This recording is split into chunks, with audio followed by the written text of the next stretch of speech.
this channel message I received while I was outside looking at the stars, and this has to do with exploration of space.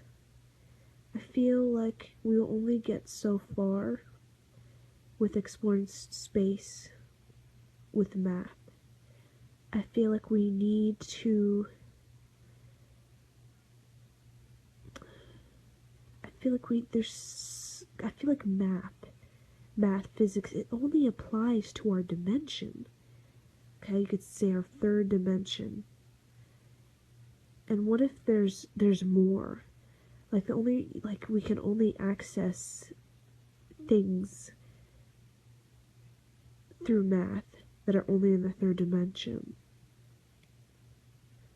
Because math, it only really applies to the third dimension. Physics only applies to the third dimension. Because I feel like other dimensions, like I'm seeing layers, it's like breaking it. Like you'd have to break math and break physics in order to kind of, it's like breaking that jar, that glass jar. You're breaking it in order for you to reach another level where you can explore into further space, but not just further as in distance wise, but further as in have access to space that we cannot perceive before, because we were only perceiving that point in space through our third dimensional conceptualization way. So, what is the common problem when it comes to space travel? It has to do with time, not having enough time. So what if we could use time instead of math, instead of physics? We could use time as like a mechanism to get us into this further into space, not in a distance, not as in we want to get 200 light years away. Like, what if, like, there's a point in space, like, what if our universe is made up of more than just what we can perceive right now, what we can see or pick up on with the frequencies that we're using to pick up on? Because even the tools we're using, it's sending out a particular frequency. The math we're using is a particular frequency. The equations a particular frequency. Whatever is in resonance with that frequency it picks up on. So what if we use a different frequency instead of math and physics in those? And what if we could look at our universe? Okay. No, not our solar system. Okay. Our planets. The space around in our solar system, our unique solar system. And what if we could use a different method, like time, as in to perceive it? And what if we could see that there's more? Like there's more frequencies, there's more vibrations, there's more colors in our single solar system. And that we don't have to, we always look at things as a distance wise, like a distance. Like, in order, we want to go to our neighboring solar system, so it's a distance. It's going to take this amount of miles or light years and this amount of time. That is a mathematical sort of logical physics sort of standpoint. But what if we could break that down and use time?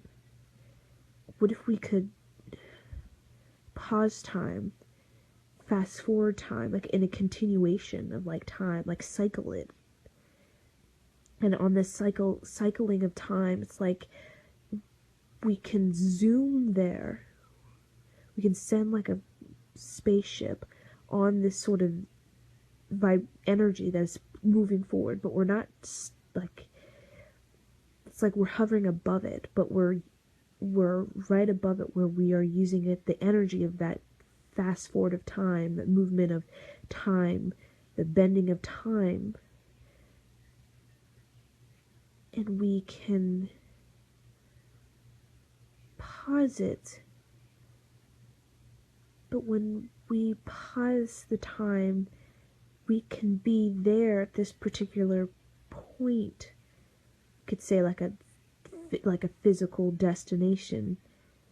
but we can only perceive that physical destination through the third dimensional perception area because we've paused time. It's like without time, there would be no third dimension.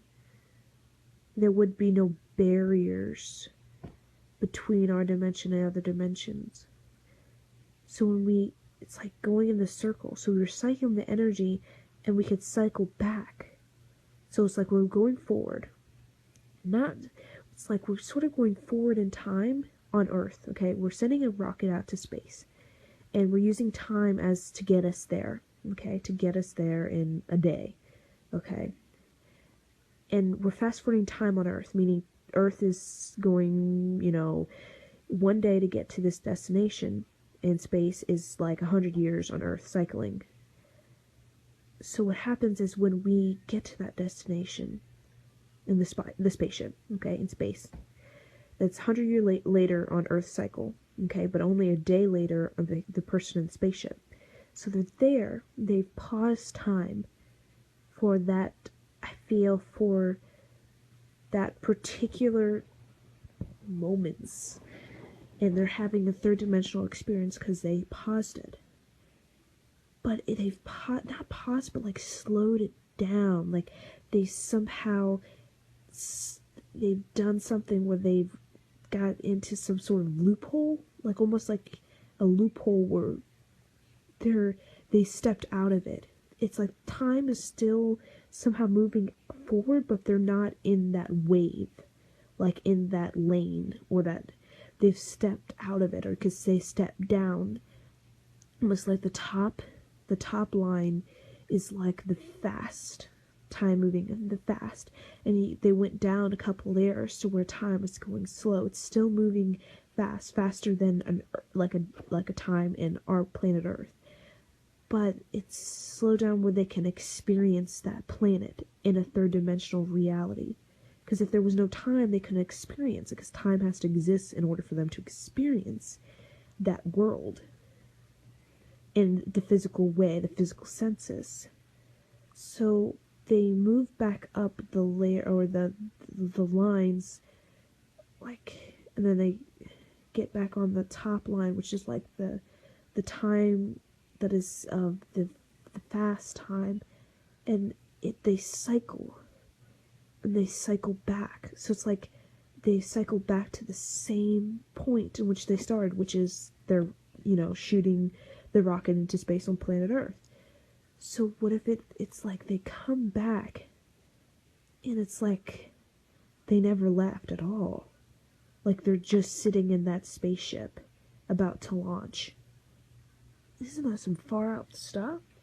So it's almost like they never launched at all to the people on Earth, but to the people on the spaceship, they went to that destination in a day, which took Earth 100 years span time. They somehow slowed time. They went out of that, you could say, that current. Okay, they went out of that current that was the fast time, speed of time going really fast. They stepped out of that current. They went into another current. You could say octave, you could say vibration. Another current that was a more slower, so they could land on that planet, have a physical third dimensional experience where they could collect third dimensional data, because the only way that we humans can understand the knowledge has to be a third dimensional, mathematical, physical, like physics manner for it to be useful to us in our current third dimensional reality. So they collect the third dimensional data through the slowing of time, because if there's no time to exist, it's like they could be traveling and they couldn't collect third dimensional data. They couldn't bring it back. It would not be a physical, tangible, physics, mathematical thing, so it would be irrelevant for the people on Earth. And then they go back to that current, and they cycle back. It's like this continued, like a cycling of time, like cycling it, you're cycling it, you're cycling it. You're not like landing at particular points, but you're riding that current. So it's not like you're like a time machine. You think, oh, I'm going to change the future. I'm going to change the past. It's like you're using it as like a current to push you, to get you, using the bending of it so you could get a physical third-dimensional person and tangible thing to a destination without it having to cause, like, 100 years or something. And it cycles back, and it's like they never left. They're still sitting in that rocket about to go up. But the thing is, it's just they cycled back. It's very interesting, using that current. Like, what if current, like, time could be like a current? Like, we could ride that current. Like, there's different levels of the current. Like, we're on this one current right now, because this is all we know, and this is all we've kind of mastered. But what if we could figure out other currents to time, like faster? Because think about it, other planets have different times. So time isn't this set in stone thing. Time is flexible, depending on, like, you could say worlds. But what if time, like, we could, like, time is like currents, and it depends on what current you're in. But what if we could figure out how to jump currents? Like, time could become this faster movement, could be slower, could be much faster, much slower. But we all do that as to explore space, to get us there quicker without using a lot of third-dimensional time to do it. Because we're doing everything through third-dimensional, like science and math. It's the only way we're really thinking about getting ourselves into space.